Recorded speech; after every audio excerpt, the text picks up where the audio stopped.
there. Howdy. Howdy. I like that. All right.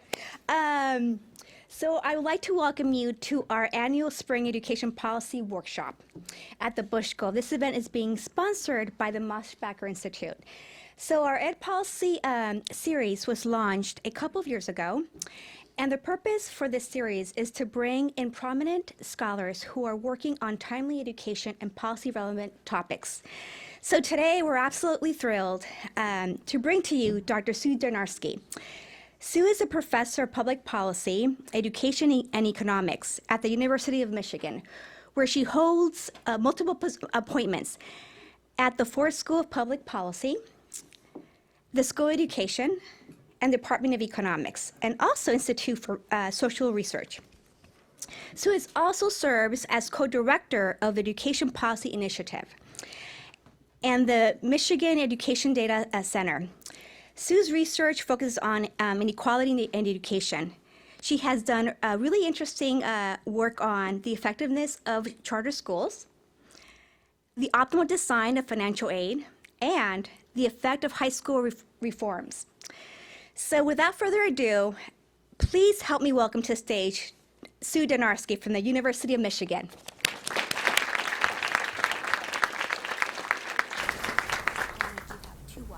Two waters, very good. All right, thank you very much for having me here. So I just need this mic, I think, so this one can go over here. All right, so, all right. I am going to first do some depressing description. So talking about trends in inequality and educational attainment and achievement, and they're depressing.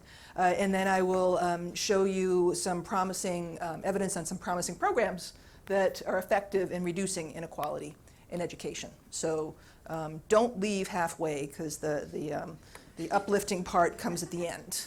Okay, so so first let me show you, I'm a data person, so let me start out by showing you some data so you'll get the lay of the land and understand the context we're working in. So first of all, this is some pretty good news. So what we have here are data on the share of people who get a BA, so, and their birth cohort, so people born back in the teens of the last century, only about 6%, and I have a broken hand, so I get combat pay for this, right? 6% earned a BA for the cohorts born back in the teens. It's now, 27%, 28%. It's gone up to about 30% now. So first thing to know is if you hear people say everyone gets a BA and the market is saturated and there's no payoff to going to college anymore because there's a bubble because everyone gets a BA, 30% of people get a BA at this point. They cluster together in highly educated cities and neighborhoods. So it feels like everybody's got a BA because around you that's the case. So places like College Station and Austin and Dallas and Ann Arbor, very high education levels, but nationwide, about 30% of people. And that's not 30% of, that's 30% of entire birth cohorts. And that's a function of, do they graduate high school? Got to do that first, right? So that's where we are with BA completion. The red line above that is the share of that birth cohort that goes to college, right? So that's gone up from 16% up to about 66% of young people have any college experience. So, note that these are different from each other. Not everybody who goes to college gets a BA. So, in fact, about half of those who go to college end up with a BA. And maybe another, say 4% or so, 5%, get an AA, a 2-year degree. But about half of people who start college never actually finish with a degree. So that's, the completion margin is an increasingly important one as we see this very stark growth in college attendance, right, from 16% to 66% of people get any college, and we've gone from 6% to about 30% on BA completion. There's interesting differences in this by gender. So this is, again, this is now college attendance. So do you have any college? Did you get any college credits at all? And for women, it's been a steady march upward. Men, it's been, and women passed men on attendance for the cohorts born around the 60s or so. So 71% of women, 61% of men have any college experience. This is young people. So this is, we're sort of looking at what the future is going to be because we're looking at people in their 20s. And then we go forward. If we look at BA completion, it's even starker to see that, you know, basically all of the growth for a number of decades, right? There's been sort of stalled progress for men in BA completion, and all the growth in BAs in the US at this point is coming from women. Okay, so about a third of women end up with a BA, and about a quarter or a fifth of men end up with a BA. So this is what is going to be the focus of most of my talk, is differences by income. So differences by socioeconomic status. This is what I study. What I focus on is income inequality, racial inequality in who gets to college, who completes college. And I study different interventions along the educational pipeline that try to ameliorate that inequality. So first I'm going to describe it and then describe some evidence on what shrinks it. So what is this? This is, we are now looking at information on whether people go to college, so whether they touch college. We've got it for two different birth cohorts. This birth cohort born in the late 70s, early 80s. This birth cohort born in the early 60s. We've got it arranged by the income of the family in which they grew up. So we're measuring their income when they were young people, when they were like 12, 14 or so. And we're splitting it up by, were they in the lowest 25% of the family income distribution, top 25% of the family income distribution, and in the middle. Okay, so we can look at, for this older cohort, the poorest kids, 19% of them went to college, is how we read this. For the richest kids, 58% of them went to college. So the steepness of this thing is some measure of the income inequality in college attendance for that cohort. You can see a big shift, the whole line shifts upward, right? Because there's a big bump up in college attendance across these two cohorts. So now for the poorest kids, 29% are going to college. In the richest kids, 80%. And it's kind of a, you know, it doesn't look like there's much of a steepening going on. It's just kind of a big shift upwards, depending on how you calculate it. There's more inequality, or it's about the same. As context, you know, in why I'm interested in this topic, I'm in here. I'm actually born in 1965, so I'm sort of at the end of this group. But my dad was a high school dropout. My mom had a few college credits. Grew up in a working class town where relatively few people went to college. And for me, you know, and somehow I ended up at Harvard for undergraduate, and sort of a whole bunch of things happened in my life that changed. So I really think that education has a transformative potential and as an engine of mobility, and so that's why I focus on it. That's why it resonates with me. Now this is, do people complete a BA? So in the birth cohort, what proportion of them end up with a BA? Now the numbers are looking quite a bit worse. So this again is my group. Just 5% of my peers ended up with a bachelor's degree. And that has, for the next cohort, rocketed up to 9%. This is not enormous growth, right? So there's not a lot going on here for low-income kids in terms of BA growth. And again, if people tell you everyone's getting a BA, about 9 or 10% of low-income kids end up with a BA. 54% in the current cohorts, or the older younger cohorts here, 54% are ending up with a BA. So 6 times as likely to end up with a BA if you're from the top of the income distribution than from the bottom. This looks like it's steepened a bit, right? So this is not just a shift upwards now. This is kind of a rotation. Looking at this, you know, you could conclude that the relationship between income and getting a BA has grown stronger, that it's a tighter relationship now than it used to be. Why do we care? Well, for one thing, if you look at earnings in the US and income, which have been growing increasingly unequal over the past 40 years with some sputtering, but that's been the big trend. A big dividing line is a BA. So it's the BAs that have pulled away from everybody else. If you just have some college, your earnings, your wealth, other stuff tends to look more like a high school graduate. It's those who get a BA, and in fact, those who get a master's degree, who have been pulling away from the rest of the income distribution. So, you know, there is strong evidence that the impact of getting a BA on somebody's lifetime well-being, and that's not just earnings, but also longevity. Do you have a pension? I mean, any measure you can think of, people with a BA are better off than those without. All right, so where is this gap coming from?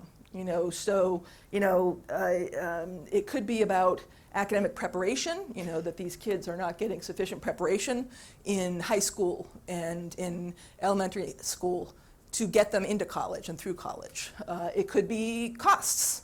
You know, financial aid could make a difference. It could be distance. You know, the colleges aren't close enough to people's homes if they live in rural areas. So there's a whole bunch of explanations that researchers have worked through trying to explain what's going on here, and I'm going to go through a few of those explanations. So first, the most obvious one is academic preparation. And so this is 8th grade test scores. And it's from 8th graders in 2006. And it is arranged by the income of their parents from $5,000 up to over $200,000. And these little numbers here indicate the percentile of the distribution. So this is the lowest 10% of the income distribution, and this is the top 10% of the income distribution.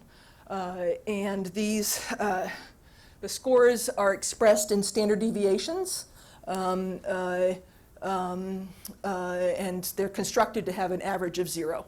So on average, the lowest income kids have test scores that are about 3/4 of a standard deviation below the typical student.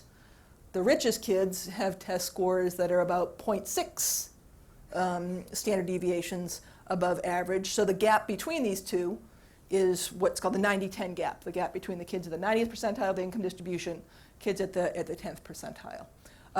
So, you know, this is over a standard deviation gap. It's a big gap. This is a big difference. As context, you know, another gap that people have paid a lot of attention to is the black-white test score gap. And that's about right now about half a standard deviation. So this is considerably larger. This is that same concept, but over multiple birth cohorts. So it's looking at how it's changed over time. So what we had for those kids in 2006 is, you know, this one over here. Right? The gap was about 1.25 standard deviations. It used to be more like 0.75 standard deviations. It's grown over time. So this is not shrinking, it's growing. So there are gaps in academic preparation as of 8th grade. You can go further back. There are gaps in preparation as of 3rd grade. There are gaps in number of words known in kindergarten. So the gap between the bottom and the top is large and has been growing over time. This, for contrast, is the black-white gap over time. So it's been at almost the same rate that this is. It's actually been dropping faster than this has been rising, but this is a success story. So the black-white gap has been dropping over time. The income gap has been rising considerably over time. So income inequality and academic achievement, and as we saw in educational attainment, like do you have a BA, has been rising over time. And this is over a period of decades during which the federal government and state governments have been doing a lot to open access to college.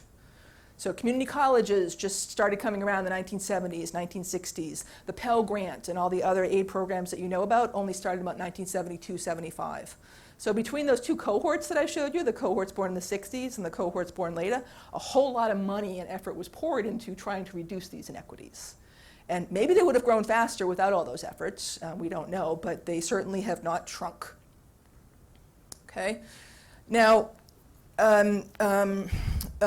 so we have these test score gaps. So that could explain part of the reason why we end up seeing differences in who goes to college, who completes college. Big differences in academic preparation. That suggests that we need to fix the K-12 system in some way so that there aren't such big gaps in academic preparation. What I'm next going to show you is if we focus on kids who have similar academic preparation but differ in terms of their income, that we still have big gaps in who goes to college and in this case, in who completes college. Okay, so this is from an article. These headlines here are from articles that I've done for the New York Times on these topics. And if you Google these titles, you'll find the lengthier discussion of the topic as well as links to the underlying research that it's talking about. So any graph that you see that's pretty and kind of is maroon is coming from the New York Times because they're better at graphs than I am.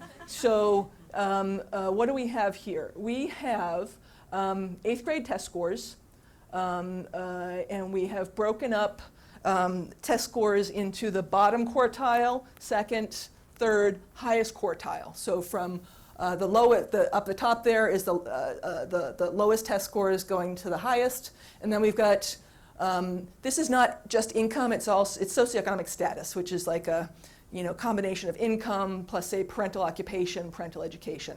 But roughly, you can say low income, middle income, high income. So what we have up there on the top left of this complicated graph is that 5% of kids from the lowest 25% of the income distribution. Are you picking this up even when I don't turn my head like this? They're not complaining up there. I can't see them. There's a bright light in my face. 5% of kids from the lowest income group, who also have the lowest test scores, get a BA. If you look over at the high income kids with the same test scores, 21% of them get a BA. So these are the kids with the lowest 25% of test scores. 21% of them are managing to get a BA if they're in a high income family. So that's fine, good on them. But what I find tragic is this part. So the kids with the highest test scores from the lowest income families, just 41% of them end up getting a BA, compared to 74% of the high income kids. In fact, they're the same as kind of the mediocre kids from the high income families in terms of their BA completion, right?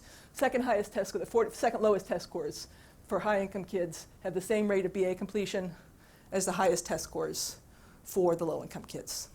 Okay, so even once you focus on those with better preparation, you still see enormous gaps in BA completion. And I'm going to show you more along these lines. Okay, so I'm starting to get into some of what we know about solutions. So I'm going to alternate a bit between the problem and the solutions. So one way we know to change this, one reason why we see some of this is that a lot of these kids, these poor kids with the highest test scores, instead of going to a university, they go to a community college or a technical school or a for-profit school, where the likelihood of getting a BA is very low, right? So trying to get them to take the SAT and do the college prep track and go to a university is sort of part of the battle. One thing that works in that battle is having universal college testing. So as you likely know, the SAT or the ACT, you have to register for it, you need to pay for it, you need to travel to the test center, typically on a weekend, to go take the test. In about 12 states and in a lot more school districts, the SAT or the ACT is given in school on a school day for free to juniors or to sophomores. Some of them also do the PSAT. But basically it's part of the testing regime that they do in the schools. Instead of relying on teachers and parents to get kids to these tests. And when this is done, so when you compare the states in which this has happened, look at what was going on before, after, compare them to states where nothing has changed, you see a lot of shrinkage in income and racial gaps in one who takes the test and in test score differences. So, at Michigan started having a mandatory ACT, and you can compare the year before that when it was all voluntary, and we've got all the test scores, to when it was mandatory. And where you see all of a sudden lots of people appear are low-income kids with pretty high scores.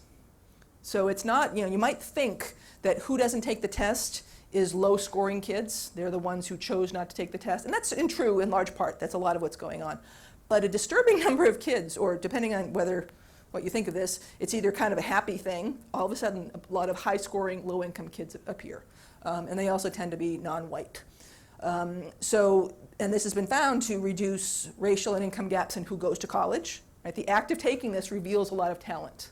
These kids are now spurred on to apply to college, go to college, complete college. So just this very small policy itself, at a very low cost, helps to increase college attendance and college completion for disadvantaged groups. One of my doctoral students, who's now Josh Hyman, who's now at University of Connecticut, did the study on Michigan. I urged him to study this topic in part because of my own experiences in this world. So, you know, I was a rather difficult teenager, and the nuns at my Catholic school, I think, did not have much hope for me. My sisters had gone to the same school, and I think they contributed to this reputation of the Dynarski girls. So Sister Carmelina, I think, didn't have high hopes for what I was going to be doing.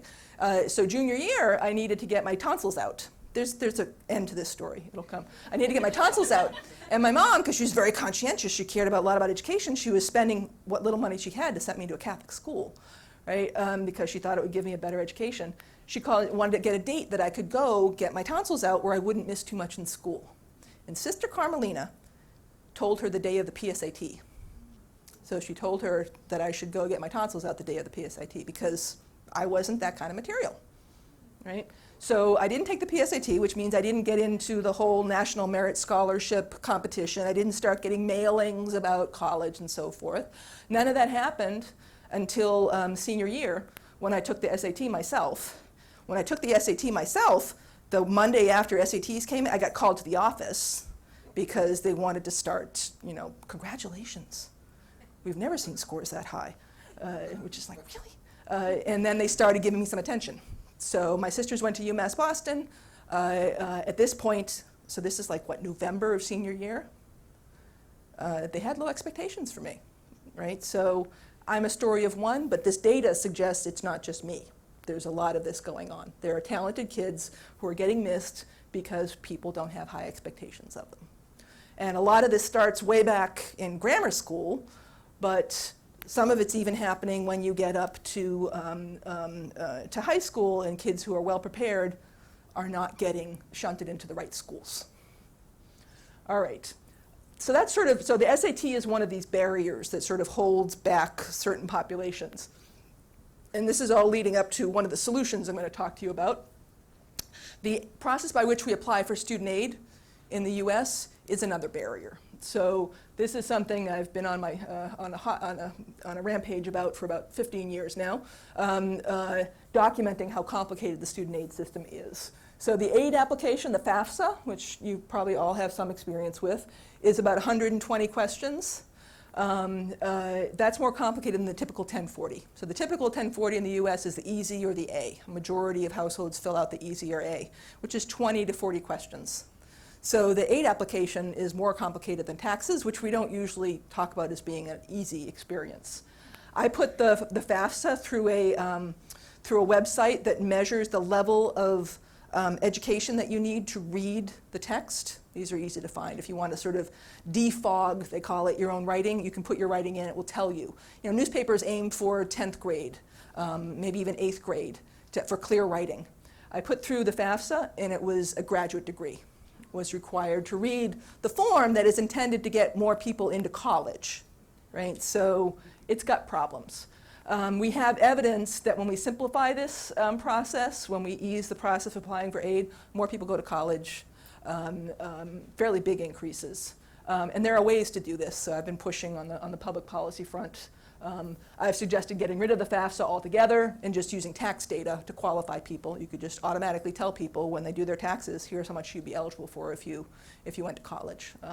You don't need the 3 of the questions on the FAFSA basically account for about 90% of the variation in who gets federal aid. The rest of the questions don't add much. The intuition is if you know somebody's on food stamps, you don't need to ask them about their 403B or their 401K, right? Because you've already determined they're going to be eligible for aid. Okay, so that was a bunch of the description, and now I go to the next one, and while the music plays, that's me. So you can find the papers and the research that I refer to on my website. You can find me being really snarky at Twitter. If you don't have a taste for obscenities, don't follow me on Twitter, because I swear a lot about what's going on in the world. All right, so now this is some good news. So I just showed you basically a lot of the stuff that sort of inspires my research. I've done some of the research that I just showed you. My most recent work, which I find really exciting, is work I've done in partnership with the University of Michigan, trying to get more low-income students to apply to Michigan and attend Michigan. Michigan, like all of the very selective schools, has had historically a pretty low rate of low-income students. Many of the elite schools in this country, there are as many students from the top 1% of the income distribution as from the bottom 60% of the income distribution. That's typical at places like Harvard, Dartmouth, and previously at Michigan as well. And this is joint work with people I'm very proud of. This is one of my doctoral students, former postdoc, former MPP, current MPP. He graduated from the Ford School, now works at the College Board. All right, so here are some data, more data, now in some characteristic colors, some random colors, go blue. What we have here, so I won't name the faculty member who asked me, so is football big at Michigan?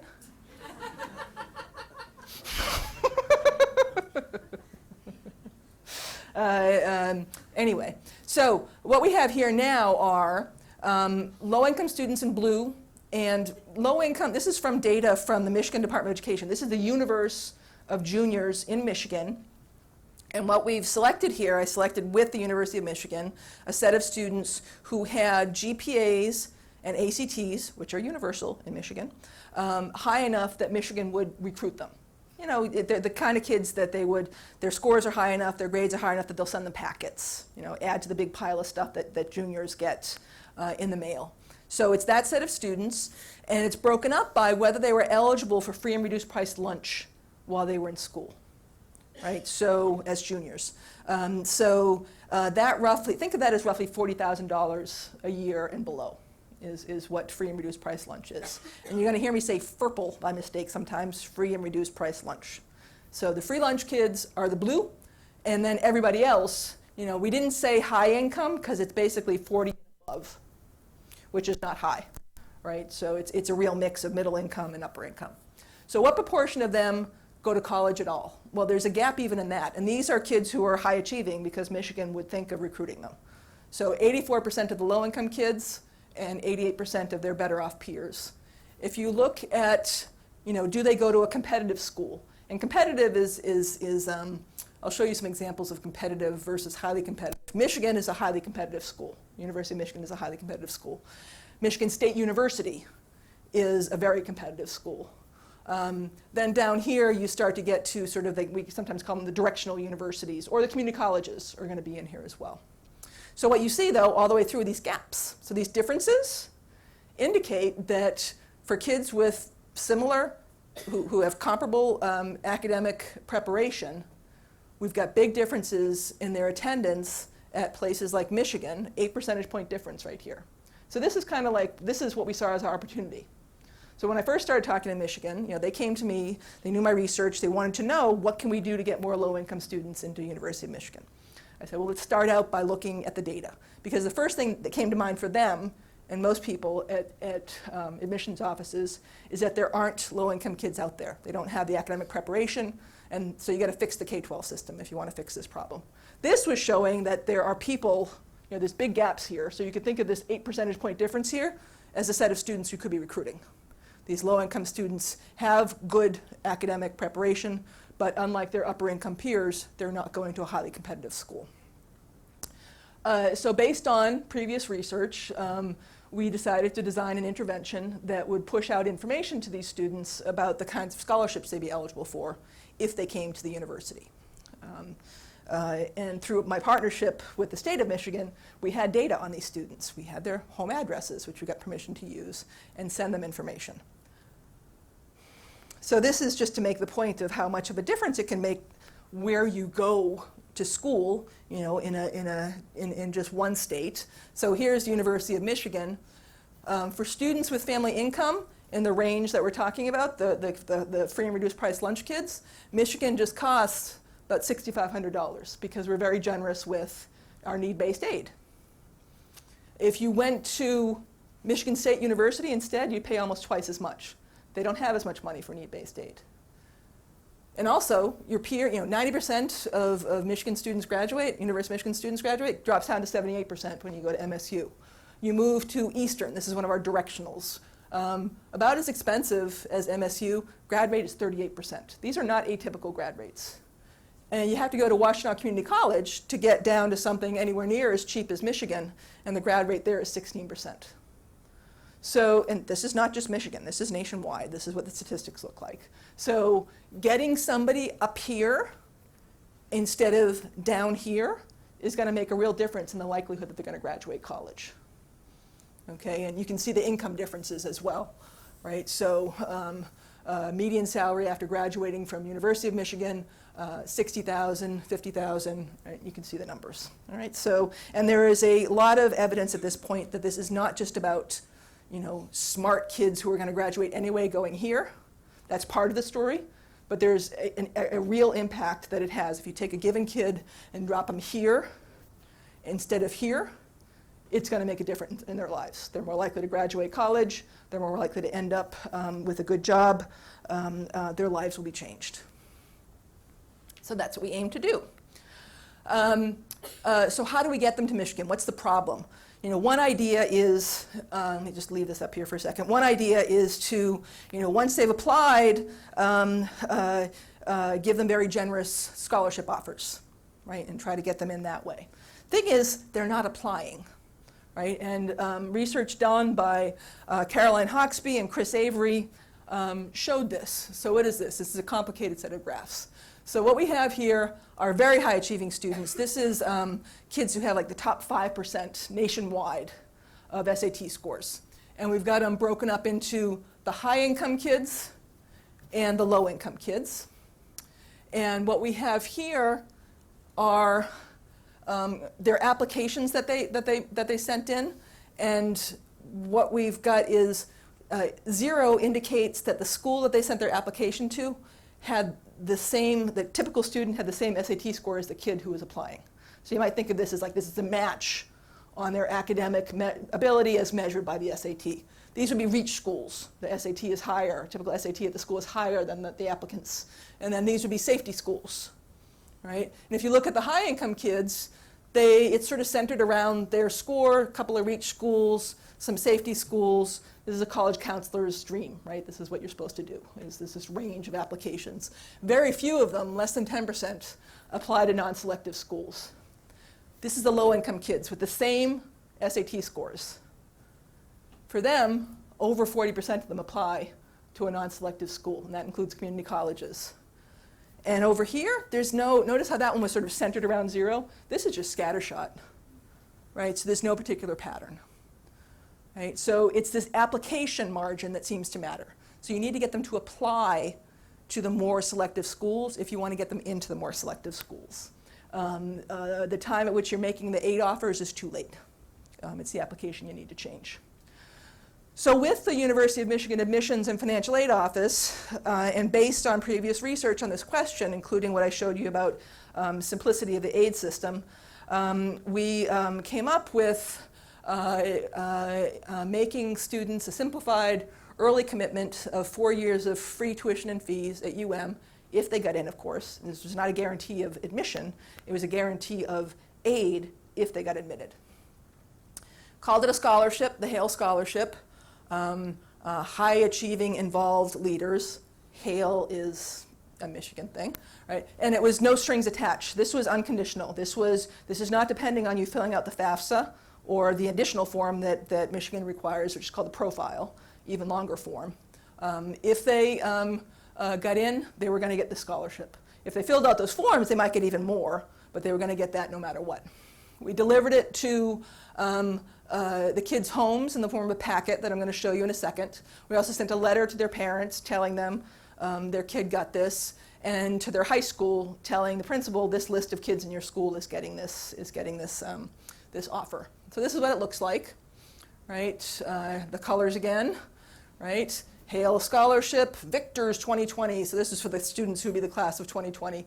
Addressed to them, coming from the university. This was big. This was a big, heavy, glossy package. My own, my son, who's now a freshman in college, was applying or getting college information during this time, and I could see so much stuff comes in through the mailbox, and a lot of it is plain white envelopes.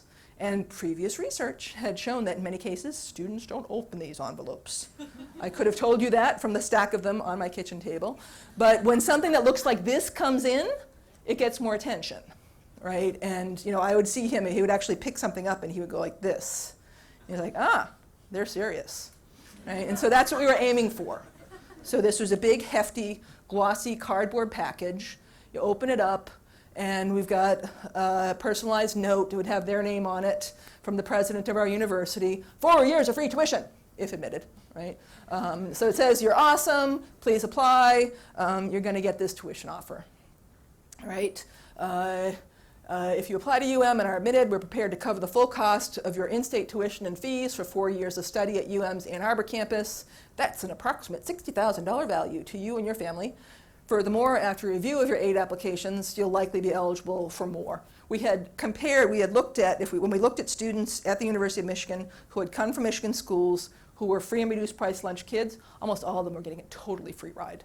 Not just tuition and fees, but also room, board, books, all that stuff. So once we got these kids admitted, they filled out the forms and they got much more money than this tuition and fees. All right, so all sorts of stuff in it. Wolverines, 10 with free tuition, stuff that emphasizes that they don't have to pay for the common application, they don't need to pay for the FAFSA, they don't need to pay for the profile. They're going to get fee waivers for all of those things. So trying to reduce the financial barriers, the procedural barriers as much as possible, give people certainty about the cost of college. Previous research had shown that low-income kids in particular overestimates the cost, and their parents overestimate the tuition cost, underestimate their aid. High-income kids also get this wrong, but their parents get it right. And it's the parents who are making the decisions, right? So trying to get clear information was what we were aiming for. This is the nerdiest slide here, right? So what I'm going to show you today is results for these first two cohorts who were juniors in 15 and 16, spring of 15 and 16, who met the ACT and GPA requirements that UM defined. So it's about 2,000 students a year. And we randomly split them up into two groups. One group was going to get that packet I just showed you, and one group was going to get whatever business as usual was. So Michigan always sends out stuff, they recruit people, so they were getting whatever such kids would typically get from the University of Michigan. These 2,000 kids in each cohort are scattered across the state. So the size of these dots indicates how many of these low-income, high-achieving students there were in each neighborhood. And you can see, like, in many places, there was just one, right? So these kids are isolated, and they're typically in rural areas. So most of these kids are in rural areas. Over half of them are located in rural areas. Down here, this is where Ann Arbor is, as well as Detroit. Over here is Grand Rapids, right, and Upper Peninsula. So this is where the rural areas, a lot of students apply from schools down here, and we draw a lot from here, which really annoys the regents who are over here and up here, right? So this was also kind of helping to solve a political problem for the university as well. Okay, so part of that packet I just showed you was a little thing that says, log in now to get more information and a free t-shirt. And we gave them a login, which is personalized. It's called a PURL, personalized URL.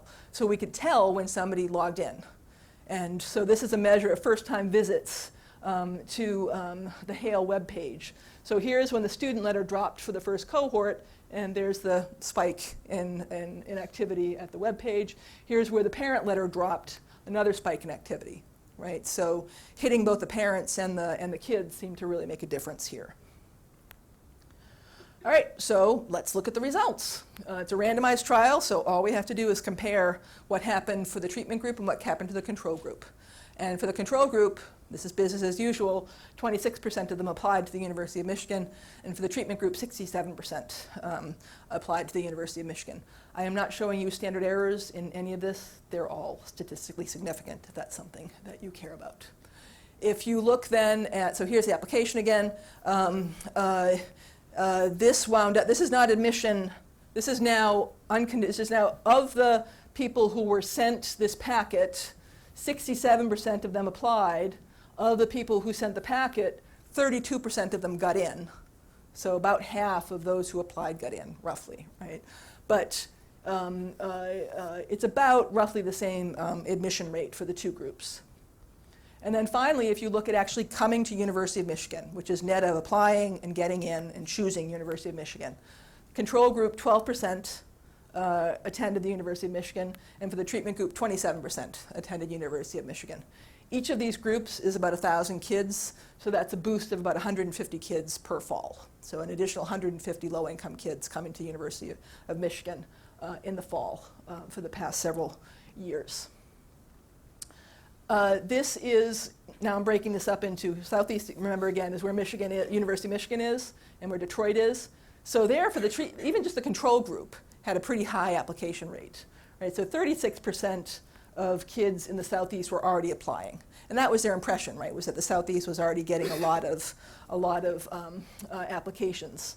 In the West Grand Rapids area, and particularly in the Upper Peninsula, just 20% and 16% of the control group were applying. And what we see is the biggest jumps, right, are coming from the places that had the lowest application rates in the first place. So out in the Upper Peninsula, we're going from 16% to 55%. In the Grand Rapids area, we're going from 20% to 66%. So this was very helpful information to put before the regents from those regions. They liked that a lot. Right? So it really had its biggest impact on the places that were starting out with the lowest application rates. This is the analogous picture for actually enrolling. You know, so we went from 8% to 25% in the Upper Peninsula, 9% to 24% in the Grand Rapids area, 17 to 30% in the Southeast. So huge, these are huge effects in education research, just to be clear. These are enormous. And there's some variation across region, but overall they're just big everywhere. I'm going to skip this one. All of this could have come from us poaching students, high-achieving students, who would have gone to, say, Berkeley, and luring them to Michigan instead. That would not have been, from my perspective, a good outcome. I wanted to get kids who were going to go to a much lower-ranked school to bump up to Michigan. So from different data, we had to wait for different data to come out to check on this, and these are those data. So this is data on that has information on enrollment nationwide. We don't have information about applications nationwide. We have information about where you go to school, but not where you're applied. So what we can see from these nationwide data is that here's this 15 percentage point impact on the likelihood of going to Michigan that I showed you before. This is the impact on going to a school that is as competitive as Michigan or more competitive than Michigan, and it's 0. So if we had been poaching students from those other schools, if we stole all of our students from Berkeley, this would be a negative 0.146, right, perfectly offsetting it. If we had encouraged some students by getting this letter, hey, look, I'm hot, I should apply to more, this would be positive, there'd be an even bigger effect. But it's basically, it's all operating through UM. We didn't poach any students from other highly selective schools at all, from Harvard, from Berkeley, from any of the other highly selective schools. So 0 poaching. Where they did come from, right, so remember the overall effect is about 15 percentage points. That's what that 0.146 is 15 percentage points. They came from, well, 4% of them, 4% would not have gone to college at all. So that's what this is. So we got a boost of 4 percentage points in the likelihood of going to college at all, which gobsmacked me, because these kids have high SAT scores and high GPAs. But we boosted the likelihood of going to college at all by about 4 percentage points. Another 4 percentage points of that total of 15 is coming from 2-year colleges. They're shifting from community colleges to University of Michigan, which is a big shift. It is a big shift to go from a community college to University of Michigan. No one student made that shift. This is comparing the treatment and control groups. That's the shift we induced. And then about half of it, 7.5%, is coming from lower ranked 4-year institutions. Right? So Western Michigan University, Northern Michigan University, Michigan State University, that's where those are coming from. And none of it, as I said, is coming from schools as selective or more selective than University of Michigan. All right, so here's what I just said. Yes, I just said all that. And I'm almost done here. It would be bad if we got them to come to Michigan and then they were totally outclassed and dropped out immediately. And we've got information on now 3 years of enrollment for the first cohort. This is 2 years of it. And it's basically showing, so for this first cohort, the impact on going to college at all was a bit bigger, about 6 percentage points. Impact of going to college 2 years in a row, 8 percentage points. Because we got them to go to colleges where they're more likely to not drop, they're less likely to drop out. So the effect on going to college at all is going to be going up. The effect on going to a four-year college is going up. It was 9% for 1 year. Going to college for four-year college for 2 years, 11 percentage point increase. So the effects are not fading. On some margins, they're increasing. So they are sticking around. And you know this, we knew this from just talking to people around the university. They're sticking around about the same rate as other low-income students at the institution. They're not any more likely to drop out. So this is closing now with the picture that I started with, but with a bit more information now. So remember I showed you before statistics for the upper income kids. They're now in gray here. And the yellow here is the students who are high achieving, low income, but in our control group, so they didn't get the treatment. In the middle is the students who get the treatment. And what you can see is that there was a gap of 7 percentage points in college attendance between the control group and these high income kids. For those who got our treatment, the gap is closed by about half. Right? So instead of being 81 versus 88, 7 percentage points, it's just 3 percentage point gap now for those. So it closed by about half the gap in going to college. Closed by about half the gap in going to a competitive college. More than close the gap in going to a very competitive or above. So like if you look up, here's Michigan now.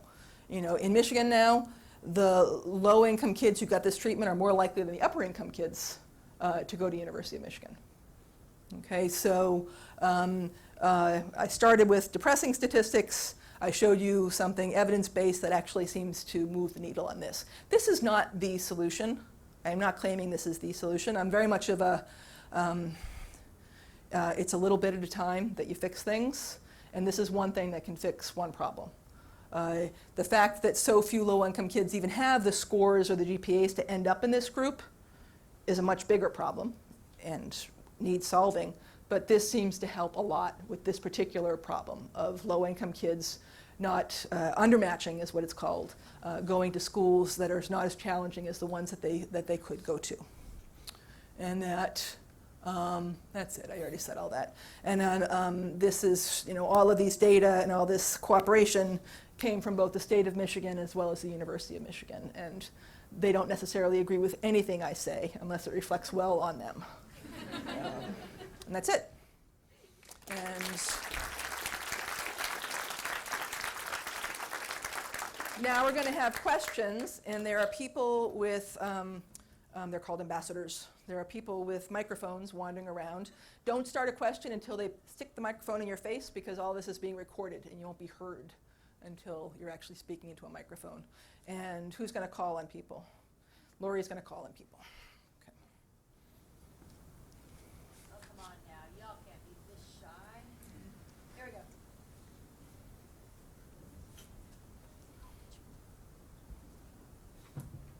Other people can touch it. That's okay. You can Thank you so much for this wonderful research. Actually, it opened my eye to many facts, and I saw the bigger picture. Just I'm still wondering, what are the, irrespective of the procedures that you talked in, procedures that are in place that creates obstacles or blocks for low-income students to get to school? What are missing probably variables in this, in addition to the policies? So there's been a lot of research trying to identify, what is the source of these gaps. And so you should pass your mic back. You get one question, one. And your question has to end in a question mark, right? Not a comma or a semicolon. I'm not talking about you. Other people have been known to do this sort of thing. I used to be on the faculty in Cambridge at Harvard University, and oh my God. It's like getting a Harvard faculty member to actually end a sentence is quite an achievement. One barrier is this, having certainty about financial aid, information about where they are suited to apply to. Now, the financial aid form is complicated. There's a whole host of issues that lead to the gap that I showed you. This is just one of the solutions for one of the pieces of the gap.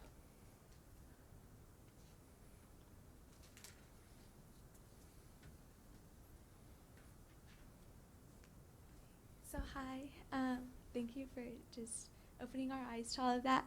I just have a question because I know you mentioned things that can be done to fix this problem and to encourage more students to go to college, to go to more competitive universities.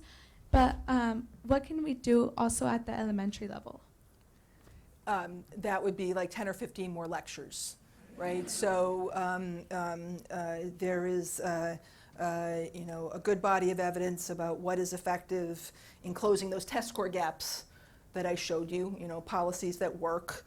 Around the country, we've got evidence that smaller classes work particularly well for disadvantaged populations. That students do better in smaller classes in elementary school, and that's particularly true for disadvantaged kids. We've got evidence that there are some charter schools in Boston and New York that have been effective in closing economic and racial gaps in test scores and in educational attainment. I've done some of that work. Also have evidence in other states that charter schools do nothing. So people have been studying the high-achieving charter schools to try to figure out what they're doing. But if this is a topic that interests you, there's a whole book about this thick. I've got one chapter in there. That's where the initial graphs came from that I showed you, called Wither Opportunity. And it's by Dick Murnane and Greg Duncan. And it talks extensively and describes extensively the inequality I've been talking about briefly here. And they have a follow-on book that focuses on about 6 education policies that have been shown to be effective in closing those gaps. You basically need the same kind of approach, though. You diagnose the problem, identify a potential solution based on the research that you've got, and then test it in a way that lets you know whether it worked or not. So we used a randomized trial here, and that was a condition of me working with the University of Michigan so that we could know whether this worked or not. If we had just introduced this for the entire freshman class, potential freshman class, we wouldn't have been able to tell if what we had done had worked or if just this was a very talented freshman class or the wind was blowing the right way that year. You need to be able to compare what's going on with your treatment group to what would be going on with a set of students identical to them if you really want to know that you've nailed the impact of this. And then you can confidently either decide to ditch the project because it didn't work or move on to expand it to more students.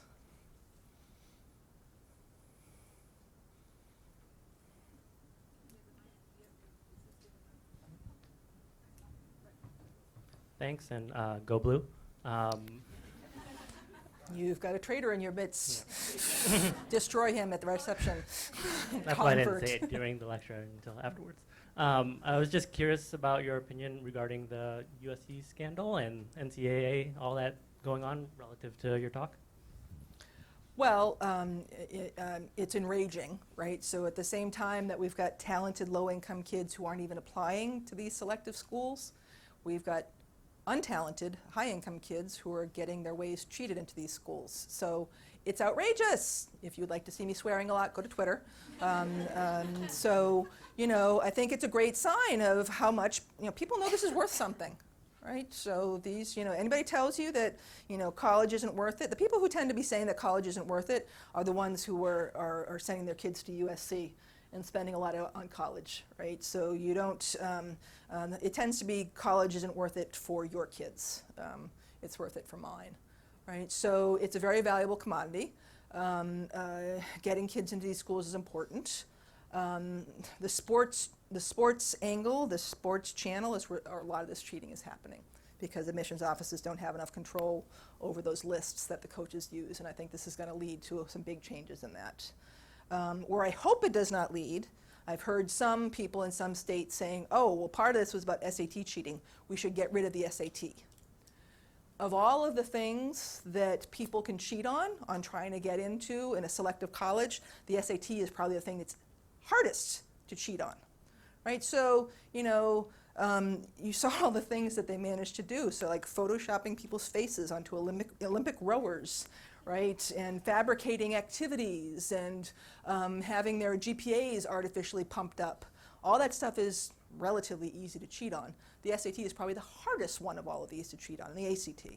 So in terms of, you know, it's not a level playing field by any means, but, you know, as we showed through that research, having a universal SAT actually helps to eliminate some gaps between disadvantaged and less disadvantaged groups. If we got rid of the ACT and the SAT, I predict we would broaden the gaps that we see in attending selective schools.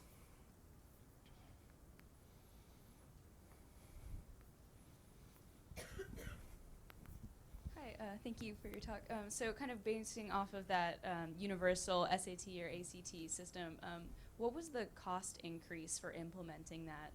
Was there a significant one, or was it roughly the same? Typically where it's happened, so in Michigan, for example, you know, because of NCLB and its descent, which comes from Bush, and its descendant ESSA, these are federal laws that require testing, at least one test while somebody's in high school. Michigan replaced their other tests with this. So instead of having like a state-specific test that wasn't going to be useful for anything except for accountability, they replaced it with the SAT. And so the cost is basically nothing. In a place where they add it to the other testing, the cost is the additional time taken away from instruction, and typically about $50 or $60 per kid. So in terms of, you know, bang for the buck, if you sort of do a cost-benefit analysis on this of how much impact you get on the outcome you care about and how much you spend to get there, it's one of the cheapest things you can do.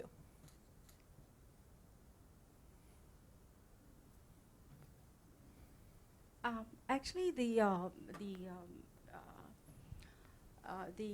low income is like a financial, the financial aids at school is, and the lack of information about it is a big variable. But also there is another variable, which is cultural variable. I mean, family, especially for the immigrants, they have some issues, like they do not want to send their kids very far away or something. So have you addressed some issues like this? And if yes, how did you diagnose that? I mean, you know, in the Upper Peninsula where, you know, maybe it's a big distance from the Upper Peninsula to UMesh, and maybe part of what's going on is that parents don't want their kids to go that far. But, you know, everybody's got preferences, but in the face of being given information about the benefits, it can start to weigh the other way. And the evidence indicate that may have been part of what was going on and why we see the biggest impacts in rural areas. You know, being told that the kid's tuition is covered could help with that to some degree. Being told that University of Michigan thinks your kid's pretty awesome, in fact so awesome that they're going to offer them this scholarship, could help to bend that. So the reason why we send stuff to the parents is because we suspect, believe from lots of evidence, that it's a joint decision. Right? It is both the parents and the kids who make, and the schools that make this decision together. So whatever the set of things that was holding kids back, this seems to have loosened it up. That may have been one of the factors. We didn't address it directly. We didn't say, hey, you shouldn't worry about sending your kid to Ann Arbor. It's safe. Here are the crime rates, right? We just instead provided this, and it seems to have done something.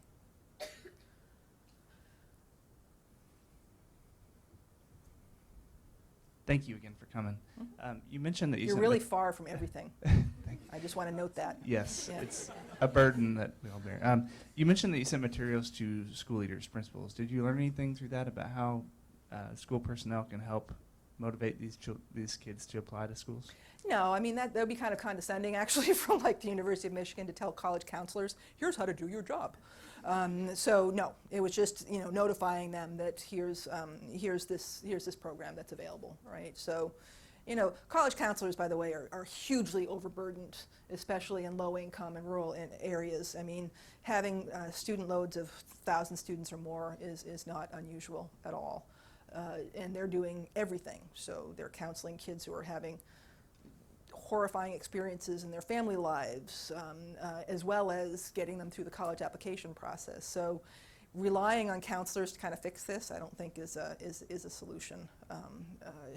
So we were trying to do something that didn't rely on the counselors doing much of anything, because in many cases they're doing as much as they can.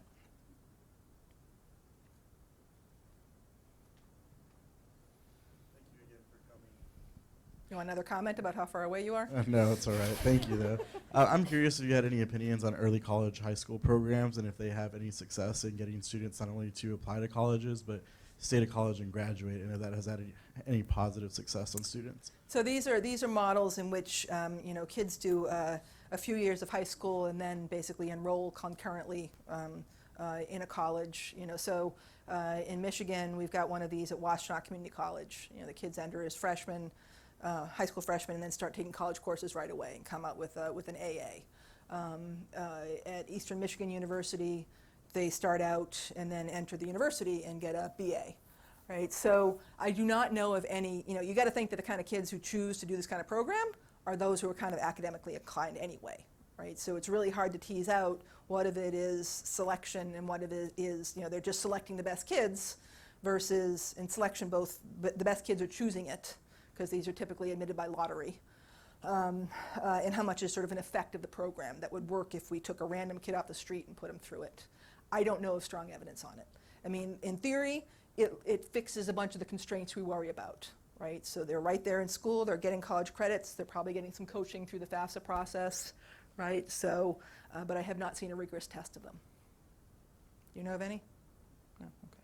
Any questions that I don't answer? Kalina here is your local expert and can answer all the questions about college access and inequality in education.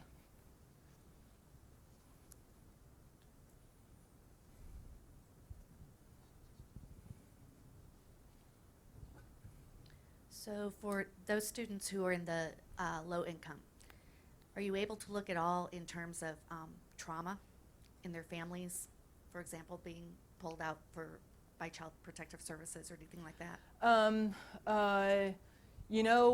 We didn't, but in our research lab we could, because they're all Michigan students, and we have their educational data going back to kindergarten. So if that information were in the administrative data, and sometimes it is, we could see that.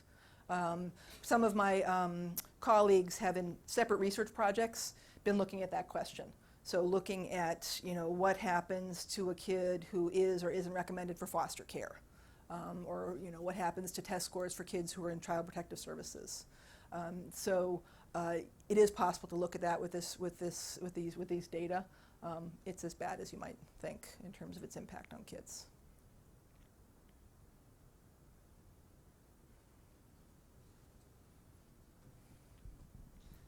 I was just curious about what your plans are for next steps. I imagine that it will involve expanding the Isn't this enough?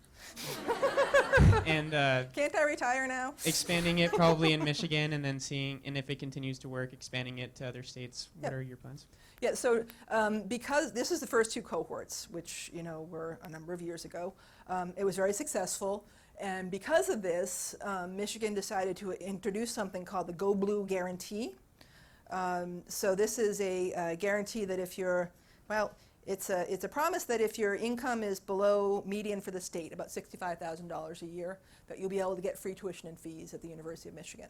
But you need to fill out the FAFSA, and you need to fill out the profile, and if your assets are too high. So it's got a bunch of asterisks attached to it, which most of these programs do.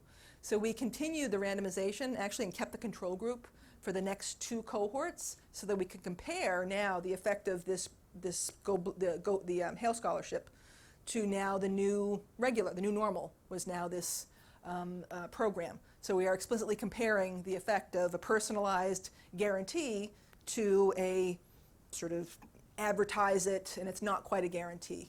So that's the next set of papers that we're going to be doing is looking at that. We're going to be looking at the long-term effects of this. So at the Michigan Education Data Center, which I run, we've got information on students' transcripts if they stay in the public institutions in the state. So looking at what kind of courses they take, what kind of majors they go into. Somewhere down the line, once they've graduated and entered the labor force, maybe it's going to be my own students who do this work, we'll look at earnings and we'll look at impacts on wealth and home ownership and that sort of thing, ideally using tax data. All of this, though, is being done using administrative data. We haven't fielded any surveys to make any of this happen, so it's been pretty cheap to do it, and the follow-up will be pretty cheap. And I am talking to people in other places to do something like this in other states. So I get calls, I get emails, and I'm happy to talk to people about trying this out in their own setting. Hello? Am I supposed to say damn it back? Is that the... Can. Okay. Told you I swore. So at my high school growing up, we had like college preparation center, which had like a lady there or a couple of people who helped you prepare your FAFSA. They helped you out with applying for colleges, stuff like that. Have you looked at any research or done any research on the effectiveness of those programs for low-income students? Yeah, so one of the not those programs in particular, something that did something similar, which was the experiment I referred to that showed that if you help people fill out their FAFSA, it bumps up the college attendance rate quite a bit. So, if you can actually,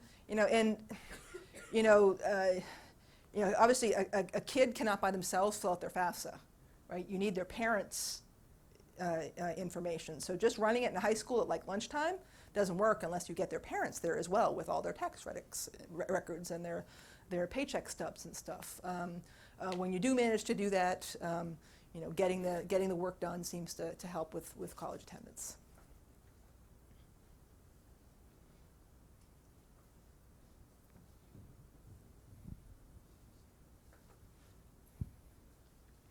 Thank you for the presentation. I have a question about crowding out effect. If you have looked at it and like how it impacts the high income students. So Michigan's a selective school, so if somebody gets in, somebody else doesn't get in. So somebody's being crowded out. I like to think it's those, kids in the lowest 25% of the test score distribution who are the richest, right, is what I like to think. But I mean, what we have looked at explicitly is to see if, at the same high school, if there's crowd out. Like does somehow if, a kid in your school gets this hail thing, does that make you, discourage you from applying or make them reject you because they already got somebody from that school, and there's none of that. Statewide, if 150 kids are going to Michigan, then a different 150 kids are not going to Michigan. So there has to be crowd out. Only way to really get at it is just sort of compare the demographics of the whole class across cohorts. For the very first cohort of this, they actually grew the class. So they added 600 slots. Our freshman class is 6,000 students, and they grew it in that year, which is not because of this. They just happened to be growing it in that year. So there was no crowd out in the first year. We need to see that kind of growth in lots of selective institutions because as the population has grown, as the rate of attendance has gone up, the selective schools have largely stayed the same size. So it's harder and harder to get into these schools. Harvard sits on like $30 billion and is the same size now that it was like 100 years ago, which I just think is a crime. And I'm a double alum, and I was on the faculty for 10 years, but I still think it's a crime. Places like Michigan and Berkeley have grown quite a bit, but could grow even more.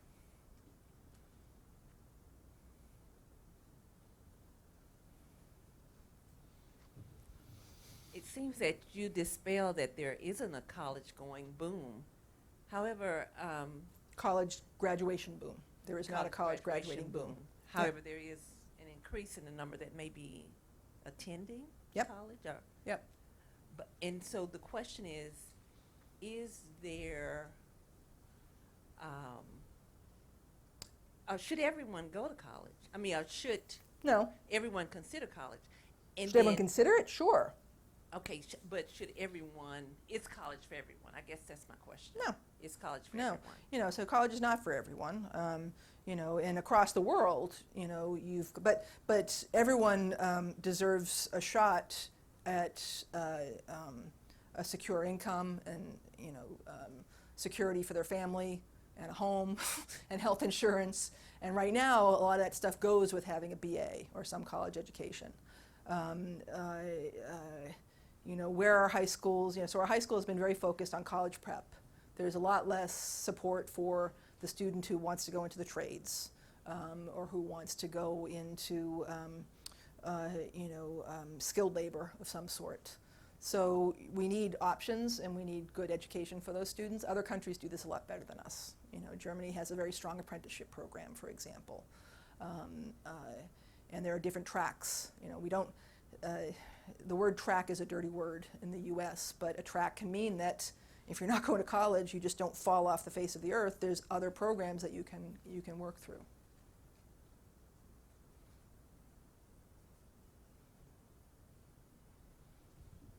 You're Thank all you. sitting between us or talking between us and a drink, I want to point out. So, Thank you. Thank you for your talk. Regarding the other question about the crowding out effect, how sustainable is this program if you are losing a student that is paying for tuition? Oh yeah, this is expensive. So on a per student basis, it costs nothing. So the students who get this offer get the same amount of financial aid as other low-income students who come in through a non-Hale channel. But an additional 150 low-income kids adds a lot to the school's costs. If they're replacing kids who are paying full freight, that's a lot of money. So we're raising money, not me, but when I go and talk to alumni and talk about this, and then the president comes out right after me and says, and we need money for this terrific program. So their attitude was, go forward, do it, and we'll find the money. So Michigan has a rabid, loyal alumni base that contributes a lot of money to this school. We're not Harvard, but we got about $11 billion in the endowment, and it's growing, and this is what it's used for.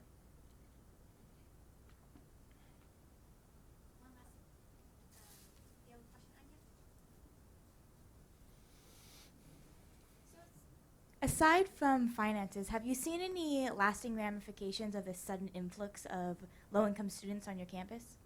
Well, it's 150 out of 6,000, right? So we're not talking about the White Walkers coming down into Westeros, right? So, but you have seen, it's made a, it's been appreciable. So there is now, and there was not before this started, there's a first gen center on campus. And that was partly because the students were demanding it. What? I know, I'm just shocked that there Yeah, there was not. No, there was no first gen center. And now there is, right? And in general, the students, so once they get to school, there's actually no Hale programming. And the students have been complaining about it. The Hale students have been complaining about it. I'm very proud of them. So they're, where's the supports, blah, blah, blah. So they've been raising a ruckus and asking for more supports. So I think it is going to force the institution into sort of recognizing this group and their needs. The university had done a lot of programming around, there was a Black student center and there was an Asian American student center, but a first gen center did not exist, and now they're starting to address that. No, now we're getting drinks. Sorry, we're done. You can talk to me out there. Would y'all please join me in thanking Dr. Dynarski for a stimulating talk.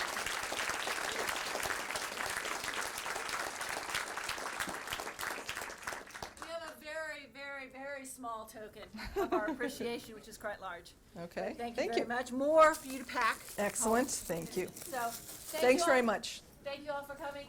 Dr. Dynarski will stay around a bit, and if you're really polite, you could maybe catch her in the hall, where we will have hors d'oeuvres and non-alcoholic beverages. So thank you. Boo. Boo.